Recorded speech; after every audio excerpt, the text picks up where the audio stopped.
चारों समय में, चारों युगों में युद्ध हुए। और अगर आप एक एनालिसिस देखें तो सतयुग के समय दो ग्रहों के बीच में युद्ध हुआ है, देवासुर संग्राम, देवता और दैत्य लड़ रहे हैं।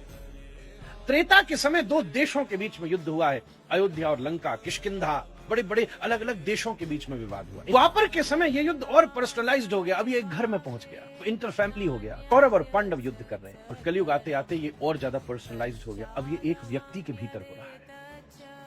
आप कुछ भी करने बैठो तो आपके भीतर की पॉजिटिविटी और नेगेटिविटी, ये दोनों के बीच में स्ट्रगल होती है। एक राम और एक रावण दोनों भीतर युद्ध करते हैं। सुबह सुबह अलार्म बजता है, राम जी कहते उठो, रावण कहता स्नूज। दोनों के बीच सतत युद्ध चलता है।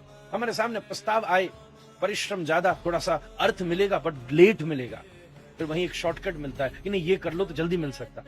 अब इस दोनों ऑप्शंस के बीच में हमारे भीतर का संस्कार हमें गाइड करता है कि क्या करना चाहिए। राम जी कहते हैं राइट वे चूज कर, रावण कहता है नहीं यार, जिंदगी एक ही मिली है, मजे लो उसके, इसलिए 10 फेसेस, किसी के सामने अलग चेहरा, किसी के सामने अलग चेहरा, किसी के सामने ऐसी प्रवृत्ति के व्यक्ति को रावण कहते हैं। इसके 10 हेड नहीं है, जिसके बहुत सारे फेसेस हैं, किसी को कोई चेहरा मालूम है, किसी को कोई चेहरा मालूम है। राम जी एक ही चेहरे वाले हैं। ये युद्ध सतत चल रहा है। अब बड़ी बात यह है कि आपने राम की सुनी कि रावण की सुनी, जिसमें जोर होगा आप उसी की सुनोगे। अगर आपका राम बलवान होगा तो आप राम की सुनोगे, अगर आपका रावण बलवान होगा तो आप रावण की सुनोगे।